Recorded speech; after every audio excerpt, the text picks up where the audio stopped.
Ça fait un moment maintenant que je me questionne sur le monde qui m'entoure. Mais quand on commence à trouver des réponses sur la question de l'écologie, on peut très vite prendre peur quant à la situation mondiale actuelle. Je me suis rendu compte qu'on était littéralement en train de tout perdre. Et quand l'être humain se sent vraiment en danger, il cherche des solutions. Parmi les solutions, j'ai trouvé Wings of the Ocean. J'ai donc laissé la parole à ces personnes, pour raconter l'histoire à travers la leur. Des personnes comme vous et moi, qui ont décidé non pas seulement d'agir pour demain, mais aussi de transmettre. Et parce qu'il est indispensable de savoir et de comprendre avant de changer. Ceci est un message qui s'adresse à tous.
Je pense que les gens n'ont pas suffisamment conscience de l'importance en fait que représentent ces habitats naturels, qu'il y a vraiment une nécessité de les reconstruire et de les préserver, parce qu'en fait il en va de notre propre survie et surtout bien-être en fait. Les océans ils sont complètement indispensables à l'équilibre de la planète pour la simple et bonne raison que c'est 50% de notre oxygène. On pense souvent que c'est les arbres, mais les océans c'est plus de 50%, donc il faut se rendre compte que si les océans se mettent à mourir, nous aussi on va pas durer très longtemps sur cette planète.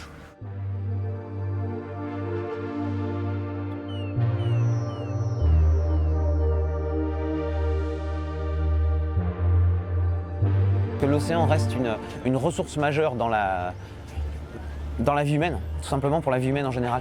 C'est une respiration sur deux qu'on perd, donc on sera plus apte à vivre comme on le vit aujourd'hui. Et ça, je pense qu'il y a beaucoup de personnes qui s'en rendent absolument pas compte et que peut-être que si jamais elles l'avaient vraiment intégré, elles se mobiliseraient d'autant plus.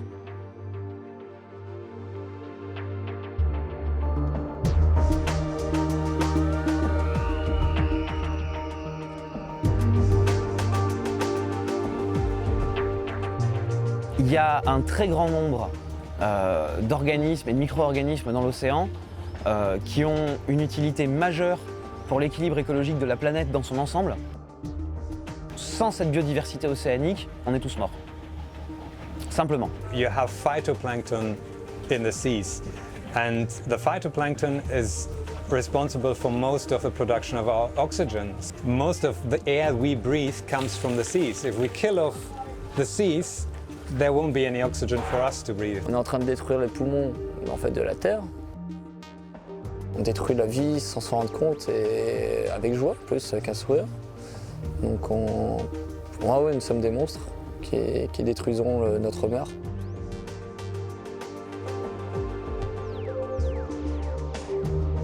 The good captain says, if the oceans die, we die. That's an obvious thing, but it's gonna, if we have more global warming and ocean levels rising, it's gonna create a lot of tension between humans as well. Au lieu d'utiliser en fait la Terre comme une location, on a l'impression qu'on c'est un bien qui est déjà attitré et qu'on ne respecte pas du tout. Donc on a un immense impact et c'est ignoble. Voilà.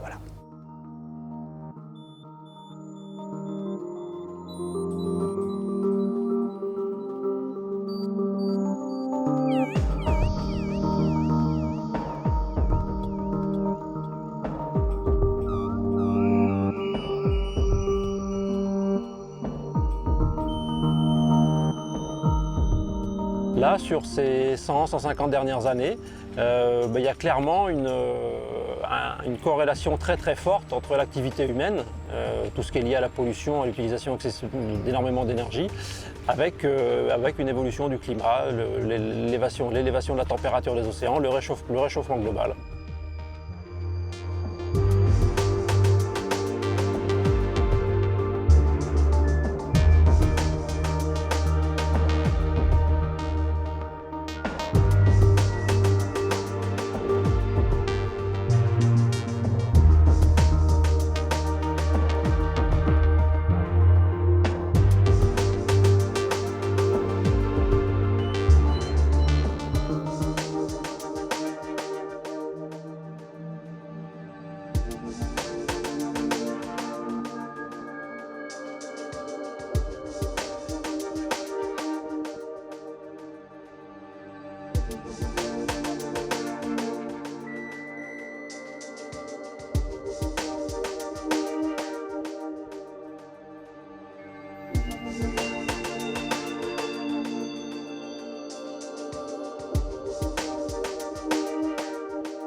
L'impact de l'homme sur les mers et les océans, il est juste considérable, dans le sens où, par exemple, au niveau des baleines bleues, un exemple très simple, c'est au niveau des baleines bleues, il y en avait à peu près 350 000 en 1900. Aujourd'hui, il en reste à peu près 1700. Donc on a éradiqué de la surface de la planète 99,6% des baleines bleues.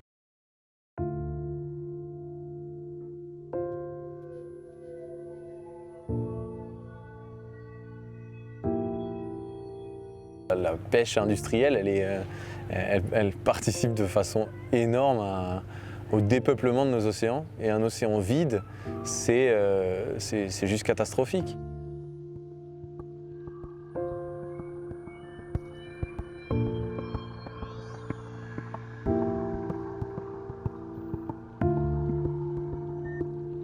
Quand on demande à des plongeurs, même qui sont pas si âgés que ça, mais des gens qui ont 60-65 ans, qui ont plongé toute leur vie dans différents endroits, qui me disaient qu'ils avaient l'habitude de voir 30, 50, 80 requins dans la même journée, c'était habituel. Alors que maintenant, il s'estime heureux quand il va plonger et qu'il en croise un seul, dans les mêmes zones. Et en fait, on se dit, mais ouais, la pêche industrielle défonce, puisqu'il n'y a pas d'autre mot, nos écosystèmes. C'est un truc de malade.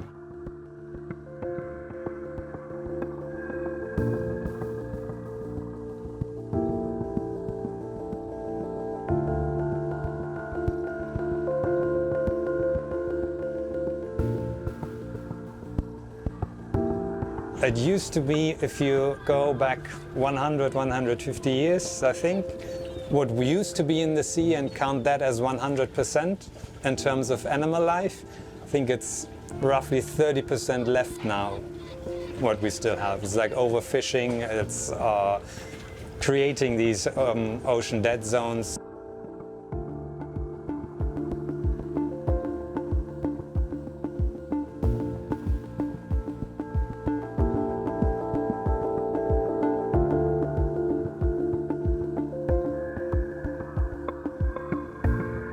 Basically, when I go scuba diving and people tell me, oh, where are all the fish? It's you ate them, they're gone. Avant, quand tu avais le petit pêcheur qui allait pêcher 10 poissons et que c'était tout ce qu'il pêchait en tout et pour tout, ok.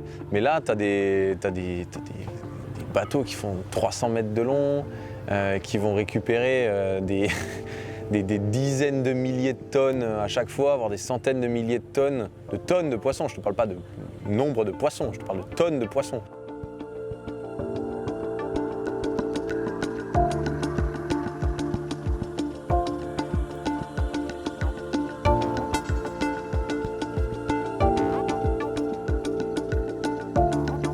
Un filet de pêche ne choisit pas ses proies.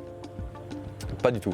Et donc du coup, par exemple, quand on veut chasser, quand on veut pêcher le corvina et que on se dit, ben voilà, je mets un filet à tel endroit et je veux du corvina dedans, il est très possible qu'il n'y ait aucun corvina, mais qu'il y ait 250 ou 300 autres poissons, ça je parle pour les tout petits filets de pêche, 250-300 autres poissons qui ne sont pas des corvinas mais qui sont tous morts. Et ceux-là, ils n'ont rien demandé, et ceux-là, on ne peut même pas les utiliser pour les réutiliser d'une quelconque façon, et c'est ce qu'on appelle les prises annexes. Et aujourd'hui, pour 1 kilo de poisson sur l'étal d'un poissonnier, on estime qu'il y a entre 4 et 5 kg de prise annexe. Donc en fait, quand on a 100 grammes de crevettes, en fait, on a tué 600 grammes de poisson. Voilà. Ça, faut se le mettre en tête.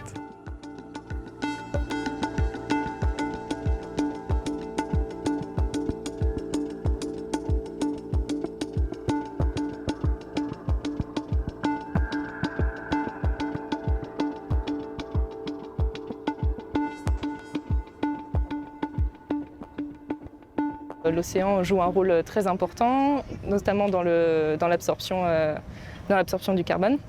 Donc finalement, plus on va avoir de CO2 dans l'atmosphère et plus on risque d'en trouver dans l'océan, on va avoir un phénomène d'acidification qui va mettre en péril un peu toute la chaîne. Et si par exemple le phytoplancton venait à disparaître demain à cause de cette acidification, ce serait toute la chaîne alimentaire qui disparaîtrait. La biomasse des espèces est en grand déclin, qu'il y en a de moins en moins. Des espèces comme la Corse qui était il y a très peu de temps, moi je me rappelle quand j'avais 9 ans que j'allais plonger là-bas, c'était rempli d'étoiles de mer, d'éponges, d'anémones, de poissons clowns. Aujourd'hui ça a été vidé parce que ça va, nous on lutte contre le plastique mais il faut savoir que la pollution elle est aussi due aux carburants qu'on utilise qui sont renversés dans les océans, qui acidifient en fait du coup nos mers et qui en fait tuent le coral. Donc les coraux, en fait, c'est une symbiose entre un animal et un végétal. Et en fait, le végétal, dû à l'acidification, est détruit, meurt. Et donc par la suite, l'animal également. Et les coraux, les récifs sont en fait des nurseries pour toutes les espèces marines. Donc si on perd un peu la clé centrale, tout le reste de l'édifice en fait s'écroule. Et on se retrouve donc sur des récifs totalement morts, comme est en train de se passer en Méditerranée par exemple.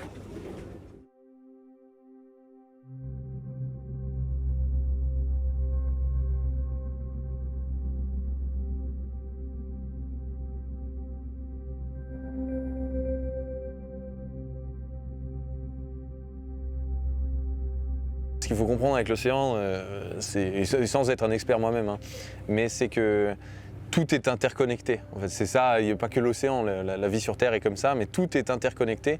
Et quand on commence à bouger un curseur de façon assez monumentale, comme on est en train de le faire, par exemple, hein, quand on veut augmenter la température des océans de 1 ou 2 degrés, ça a des répercussions sur tout l'océan en fait. Et donc là, on est en train de préparer, et on fait beaucoup plus que le préparer, on est en train d'acter l'effondrement de nos océans.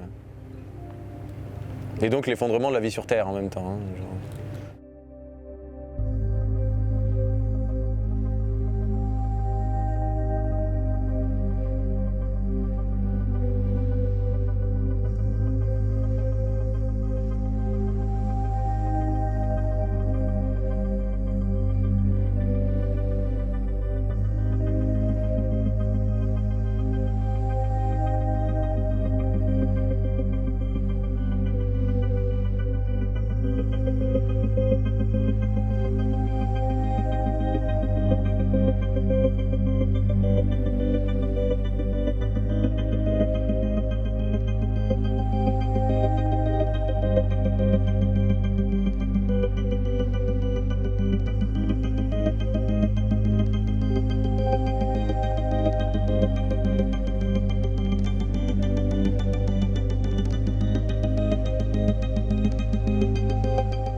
On constate de plus en plus chez nous aussi, je dirais, les ravages de la pollution, plastique notamment, les rejets qu'on peut avoir sur nos plages de toutes sortes, pollution sous-marine aussi. J'ai vu des gens balancer des sachets dans la mer ou au bord de mer et dire tant pis, ça va pas m'affecter et ça va pas me toucher, il y a des gens qui sont là pour ramasser, alors qu'ils savent très bien en fait l'impact qu'ils ont.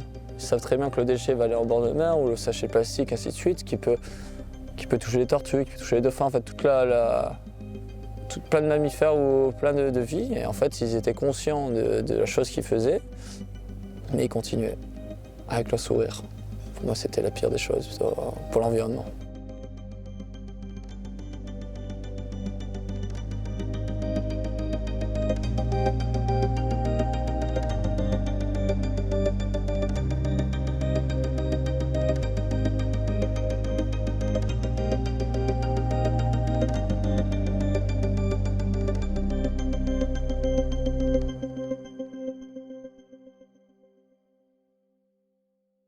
moi je prends conscience aussi de cette surconsommation en voyant tous les déchets. Je me dis, ah bah tiens, ça c'est une canette qui venait du supermarché. Enfin voilà, je retrouve les objets de la vie quotidienne, on les retrouve en détritus. Selon certaines études, en 2050, il y aura plus de plastique dans les océans que de poissons. Ce qui fait que l'homme a un impact extrêmement important et principalement par cette pollution plastique. En fait, on pense que le plastique qu'on va mettre au recyclage part au recyclage, mais malheureusement, il y a une grande partie qui va être soit envoyée dans des pays du tiers-monde qui ne vont pas savoir comment s'en occuper, ou alors qui vont être directement rejetés dans les mers et dans les océans. Donc, c'est un impact assez désastreux.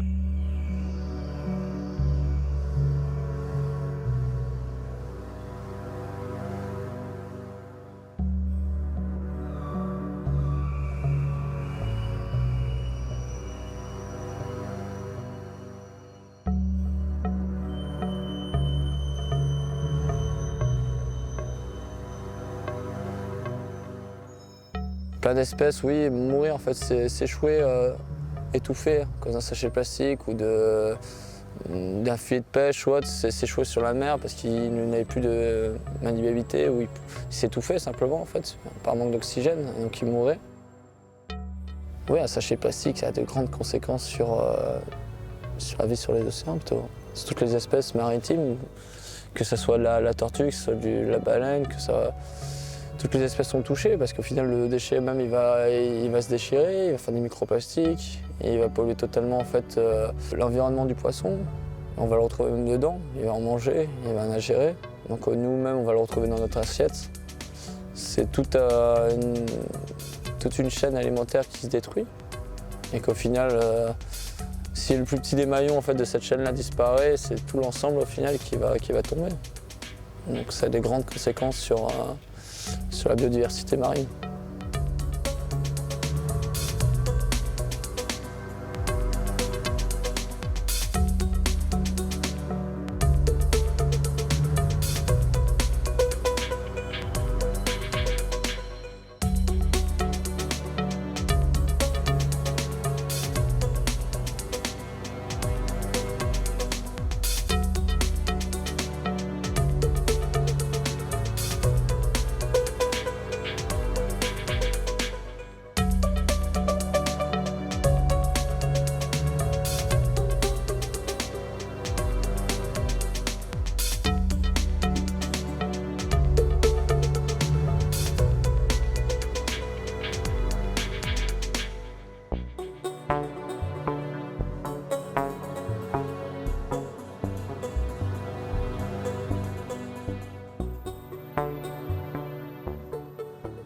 And it's for birds the same thing. They didn't learn anything that floated used to be eatable for them. And now they didn't learn in that short time to choose what they can pick out of the sea. So they're just picking anything, filling their stomachs with plastics, and they die.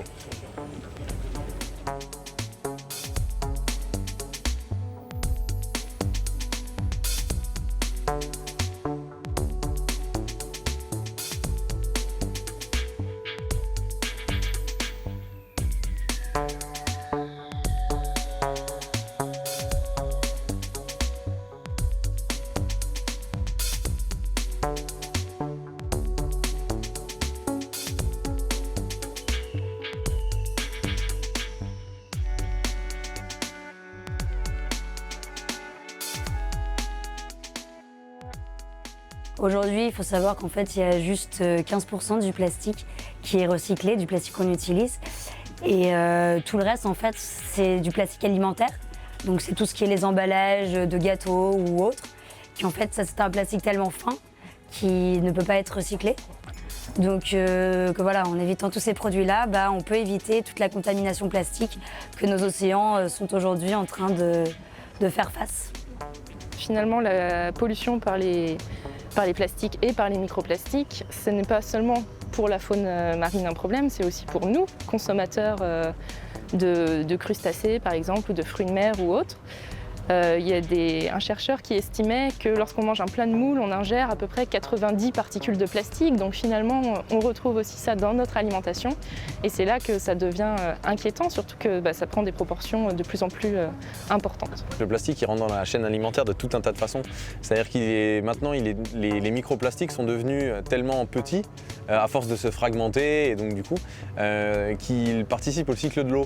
C'est-à-dire que quand il pleut, partout, en France par exemple, il pleut du microplastique, partout, sur toutes les cultures, ce qui fait un peu froid dans le dos. Il peut rentrer dans notre chaîne alimentaire si on n'est pas végétarien, dans le sens où le plastique qui est consommé par les poissons, le saumon par exemple, et tout un tas de choses, c'est pas pour rien, on expliquait qu'on ingère l'équivalent d'une carte de crédit toutes les semaines ou tous les mois, je sais plus, je crois que c'est toutes les semaines, une carte de crédit, donc 5 grammes de plastique sous forme de nanoparticules un petit peu partout.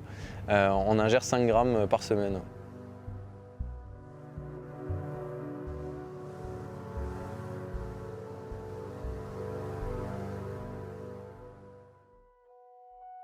Il y a 8 millions de tonnes qui se déversent chaque année dans les océans, c'est juste considérable. Et puis, voilà, c'est le plastique qui fait office d'éponge à tous les polluants.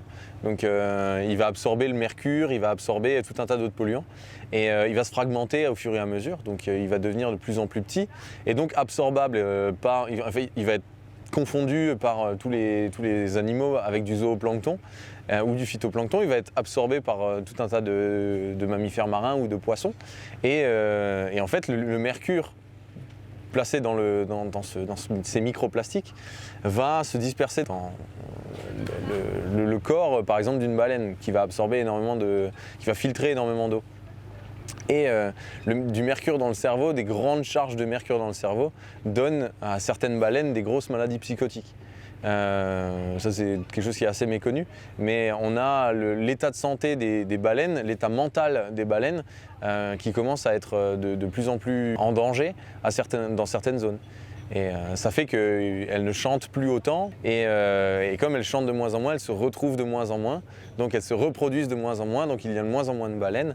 Et la baleine ayant un impact, un effet boost sur le phytoplancton et sur le krill, parce que ces déjections sont bourrées d'azote, et ça met tout l'écosystème en danger.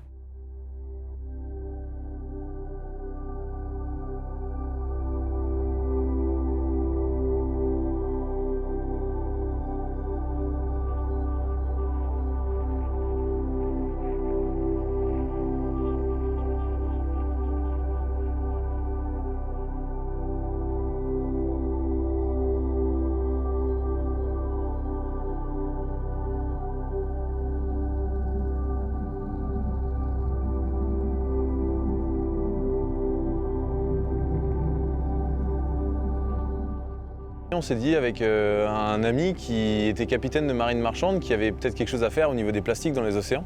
Et à ce niveau-là, qu'il manquait des initiatives pour aller les récupérer.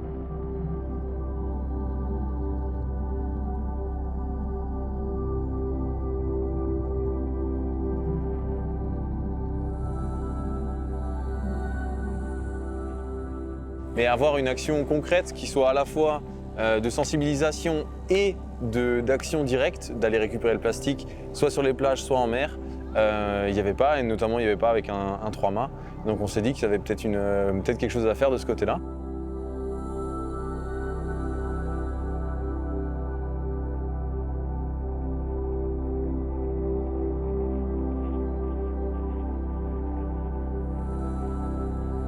Donc c'est un bateau qui fait 47 mètres de long, 7,50 mètres de large.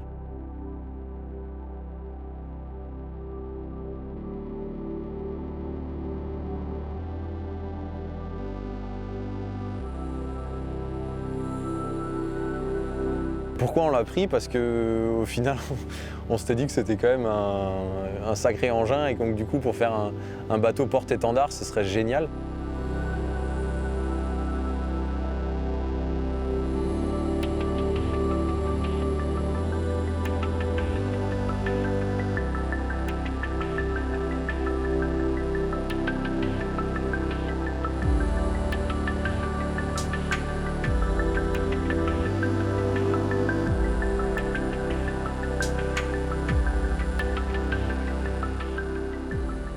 Ça nous permet d'avoir un équipage de 15 personnes, plus 25 éco-volontaires, donc ça arrive à faire beaucoup de sensibilisation.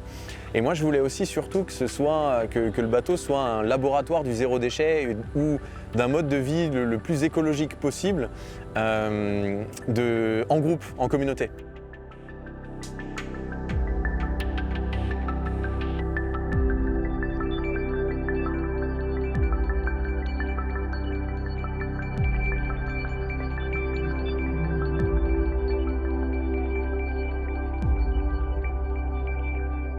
Évidemment, tu peux être végétarien, zéro déchet chez toi, c'est bien marrant, mais tu vas réussir à changer chez toi, tu vois.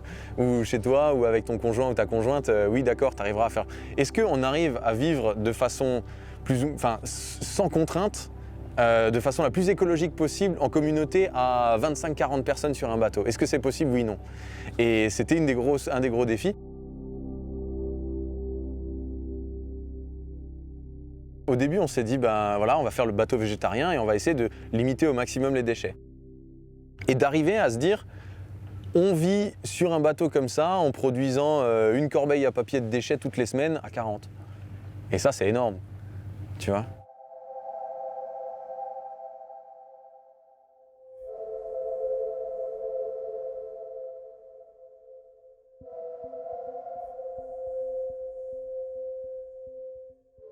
Il y a beaucoup de personnes, je pense, qui attendent que les gouvernements fassent les démarches pour changer les choses et du coup ne font rien. Alors qu'en fait, par exemple, comme avec le plastique, c'est des choses que tout le monde peut faire et on n'a pas besoin d'un gouvernement pour nous dire de le faire.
Alors le Kraken essaye à sa petite mesure de travail de fourmi d'agir sur la question du plastique à travers plusieurs aspects.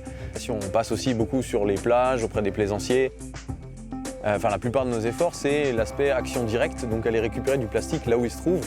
Donc soit en mer, proche des côtes, soit sur les plages, ou dans les criques un peu qui ne sont pas trop accessibles par le reste de la population, où le reste de la population n'aurait pas trop l'idée d'aller récupérer du plastique. Notre mission première d'éco-volontaires, c'est d'aider aux missions de dépollution que l'équipe organise.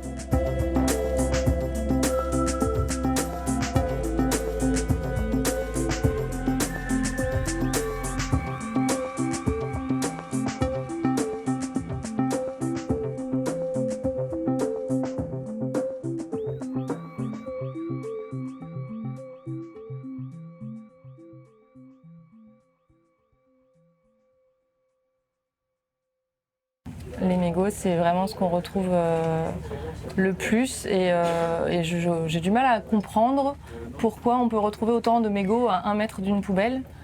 Et pourquoi, je me dis, est-ce que les gens ne font pas le lien entre le mégot qu'ils vont jeter sur le goudron et que ça va finir dans la mer. Et c'est vraiment ce qui a été le plus impressionnant pour moi, parce que c'est en termes de quantité, il y en avait vraiment énormément, quoi.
Je pense que le premier sentiment qui me vient, c'est... Tu peux facilement être désespéré.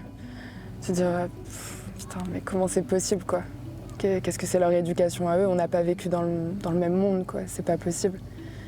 Mais là, il y a la force aussi du collectif, avec tous les éco-volontaires, où tu peux pas te permettre d'être pessimiste et de désespérer face à tous ces déchets. Après, forcément, la première dépollution qu'on a fait, je me rappelle très bien avec Olivier, on était déprimés.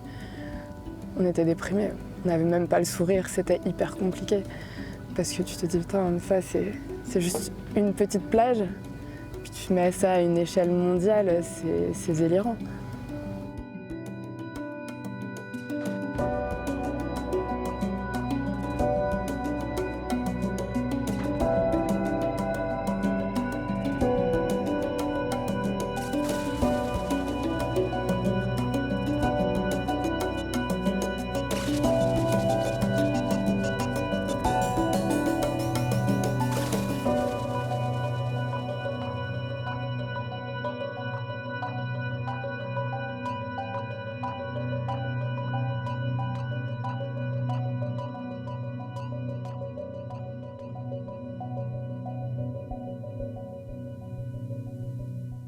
J'ai eu la chance de pouvoir faire la traversée de Cadix jusqu'à Ajaccio, donc 6 jours de navigation, 6 jours en immersion totale sur un bateau, il n'y a pas d'échappatoire.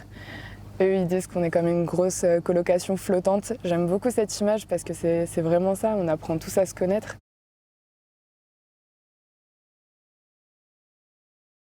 Déjà, je pense que pour changer les choses, on a besoin d'être unis, on a besoin d'être soudés. Seul, c'est très difficile de le faire. On se rencontre souvent confronté à des gens qui n'ont pas forcément conscience des choses. Et du coup, on se retrouve des fois à heurter contre des murs. Et en fait, du coup, d'avoir ces associations qui se mettent en place, en fait, ça réunit des personnes qui veulent agir, qui veulent mettre en place des choses, mais qui ne savent pas toujours comment faire. On dit toujours, hein, l'union fait la force.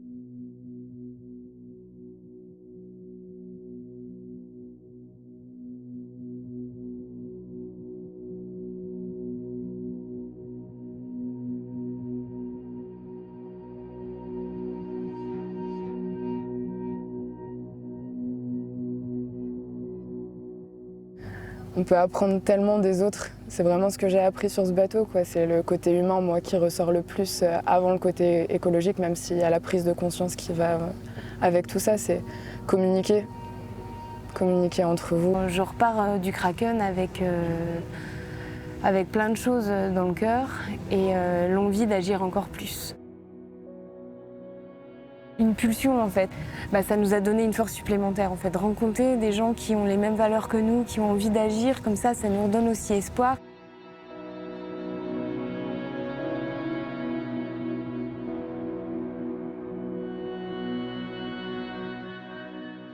Un souffle nouveau pour repartir de l'avant et se dire même si on est tout petit dans le monde entier, mon action, ma simple action, toute petite, elle peut faire changer les choses. On a tous des points communs, on ne se connaît pas vraiment dans la vie de tous les jours, on ne sait pas comment on est.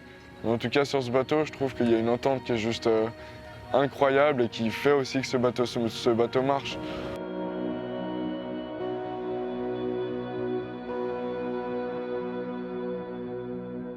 Malgré tout, on a tous une culture différente qui nous est propre, par notre éducation, par notre passé, notre vécu. On apprend de tout le monde en fait. Et c'est assez incroyable cette expérience, je le souhaite à tout le monde parce qu'on est vraiment sur une petite bulle, un petit nuage. Et c'est très très riche, très très riche.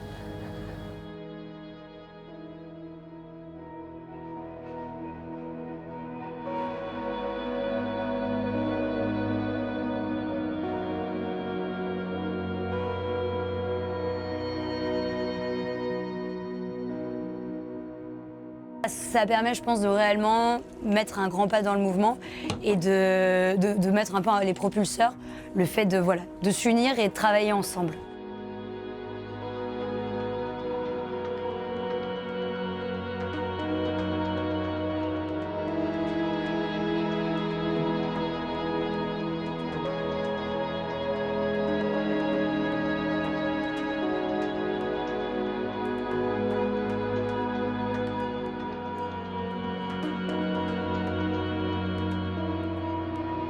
Je sais juste que c'est la seule chose bonne que je peux faire en fait.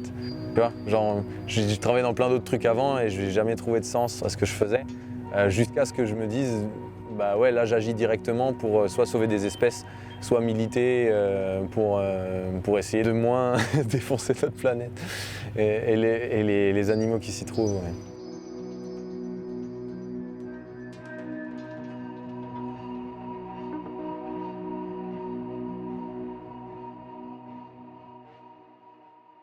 J'ai pris tellement de points de vue ici, tellement de points de vue différents, je pense pas avoir un point de vue fixe. J'ai encore beaucoup à découvrir, je suis assez triste de voir le comportement des gens, on peut le voir quand on part en dépollution, que s'il n'y a rien d'acquis, qu'il y a encore beaucoup de travail à faire. Mais j'ai tendance à rester positive et je pense qu'il faut absolument rester positif.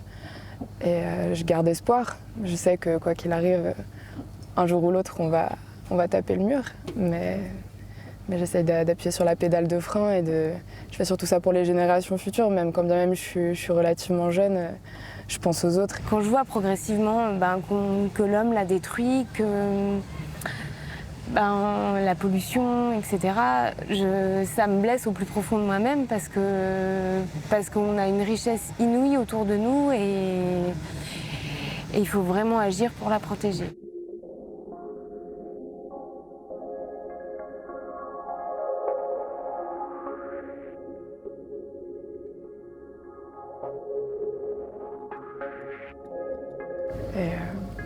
J'essaie de garder foi en l'humanité, c'est d'avoir confiance justement en toute cette atmosphère humaine qu'il y a, cette éthique qui nous lie ici et la sensibilisation qu'on peut faire. It's very sad that humans came to the point of treating animals and treating nature the way they do right now, with complete disregard and very little sense of preservation.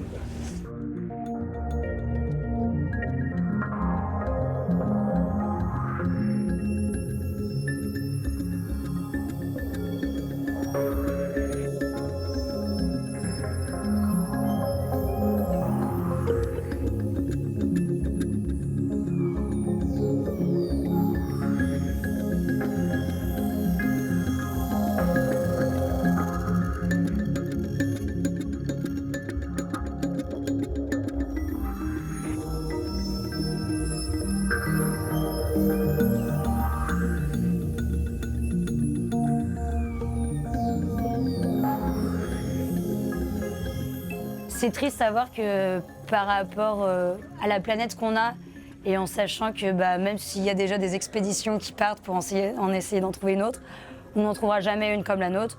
Parce que si on s'intéresse un petit peu à la science, on se rend compte que toute la création de la planète représente tellement de milliards d'années et tellement en fait de coïncidences qui se sont mêlées les unes aux autres pour qu'on existe, que c'est juste impossible qu'il y ait notre planète, que ce soit dans notre galaxie ou dans une autre, qui existe, qui puisse nous porter la vie comme on la vit aujourd'hui, qui nous permette en fait juste de respirer comme on peut respirer aujourd'hui.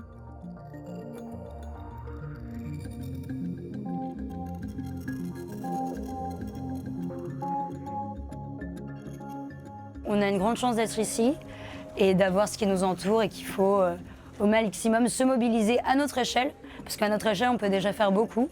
Et pas essayer d'aller décrocher la lune pour changer les choses, mais jusqu'à notre échelle, changer un petit peu notre quotidien, on peut déjà rectifier beaucoup de choses.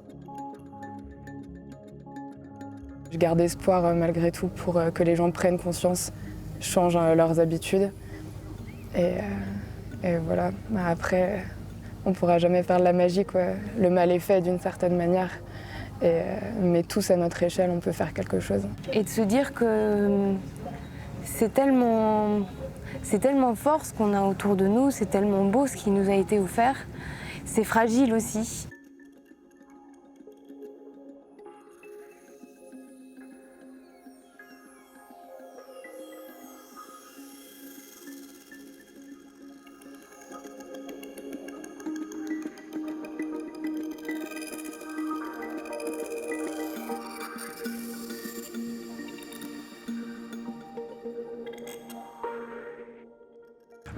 le déchet qu'on n'utilise pas, qu'on ne produit pas, c'est un déchet qui ne finira pas dans des endroits où on n'a pas envie qu'il finisse. Donc le mieux, c'est de réduire notre consommation de plastique au maximum, tendre vers le zéro déchet. Balayez devant votre porte et mettez à la poubelle.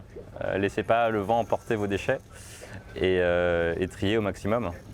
Et puis surtout, essayez d'éviter le plastique au maximum. Maintenant, on est dans une courbure où tout s'enchaîne naturellement. Mais si on arrive à changer, franchement, notre consommation, peut-être qu'on arrivera déjà à moins se polluer. On oublie qu'on n'est pas seul sur Terre. Tout le temps, on est le nombril du monde et que s'en rendre compte qu'on n'est pas le nombril du monde.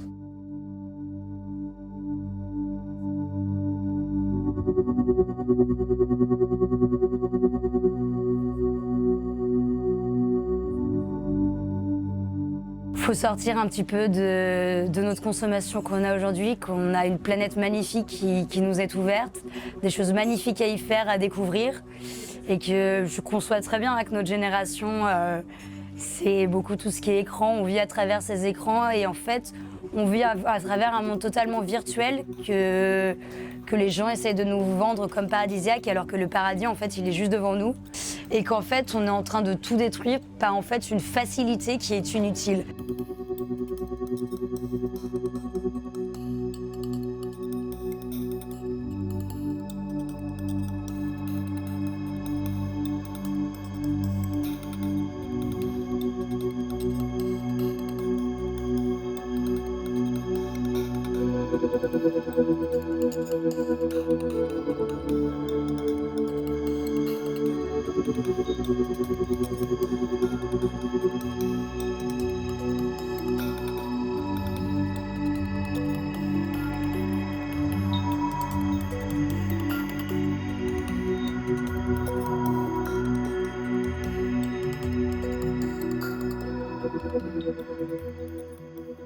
Pour prendre soin des océans, quoi. Parce que bon, si l'océan meurt, on mourra avec. Éviter de gaspiller les ressources de la Terre, tout simplement. Donc ça passe par des économies d'énergie, ça passe par des économies d'eau. Et on a une planète magnifique qui serait au final pas si compliquée. Elle nous donne tout ce dont on a besoin. Nous, tout ce qu'on a, c'est prendre soin d'elle. Donc c'est un peu comme une maman. Hein. Une maman, elle t'offre tout et puis après, faut prendre soin d'elle quand elle en a besoin. Change your lifestyles. Live vegan, don't use plastics. Get back to nature. Prenons soin de notre planète, parce que c'est pour tout le monde. On est tous mouillés dans l'histoire. On a un impact. Nous, chacun personnellement, on a un impact. Quoi qu'on fasse, nos choix de consommation sont très importants. Donc il faut peut-être qu'on revoie notre façon de consommer. C'est important pour l'avenir, c'est important pour nous, c'est important pour les générations à venir. Le mégot que tu jettes, le mégot que tu vas jeter de façon à te dire ouais je jette juste mon petit mégot, c'est que un petit mégot, c'est que un petit morceau de plastique. Ouais mais ça c'est dit par 8 milliards de personnes aujourd'hui. Donc c'est que un petit morceau de plastique, ça fait 8 milliards de morceaux de plastique par jour de gens qui réfléchissent comme ça. C'est que un petit mégot, ouais mais si tu fumes un paquet par jour c'est 20 petits mégots. On est blindé de mégots sur toutes les plages parce que ce que tu vas jeter dans la rue va se passer dans le caniveau, va passer dans la rivière d'à côté, dans le fleuve, puis dans les mers et dans les océans. Et donc sur les plages ou dans le bec d'un oiseau qui va donner ça à son petit. Et après, ça fait des belles images dont tout le monde s'offusque, mais dont personne ne se dit jamais « Ah oui, mais quand il y a des mégots partout en ville, c'est justement un de ces mégots-là que l'oiseau il a mangé à la fin. » quoi.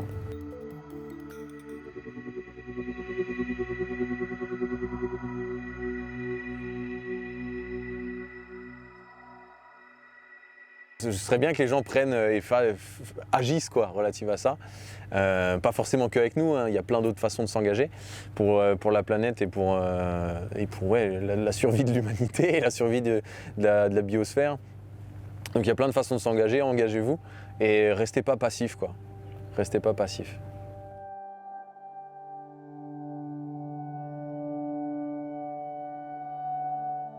Bougez-vous, engagez-vous. Soyez solidaires, tolérants et respectueux. Et n'hésitez pas à faire ce genre d'action. Soyez humains, mais dans le bon sens du terme, quoi. Puis lâchez rien, bougez-vous jeunesse, ça c'est sûr.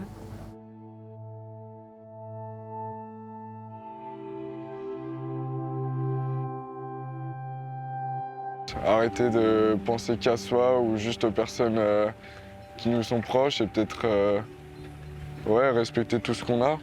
Commencer, chacun avec ses petites manières, hein, parce que je demande pas à tout le monde d'être végétarien ou de trier ses déchets ou quoi, mais que chacun ait au moins sa petite action, je pense que ce serait déjà beaucoup.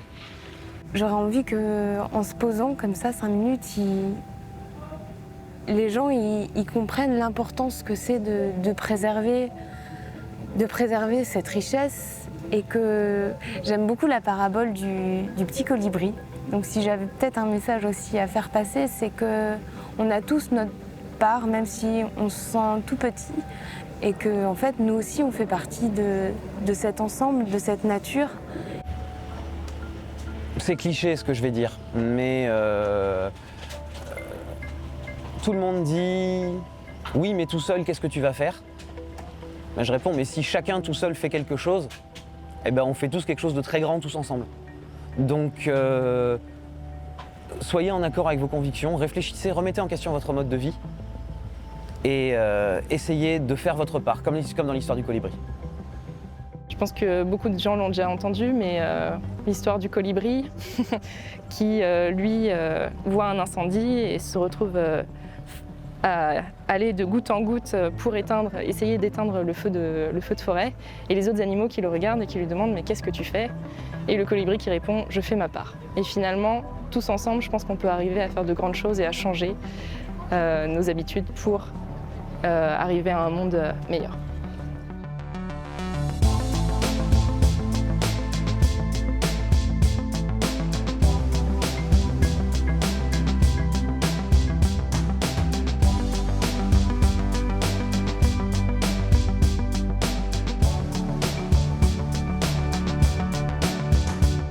Et même si aujourd'hui la situation écologique des océans est aussi dramatique, que nous vivons dans un monde qui détruit au profit d'une société malade, j'aimerais moi aussi transmettre un message. Il y a toujours une alternative.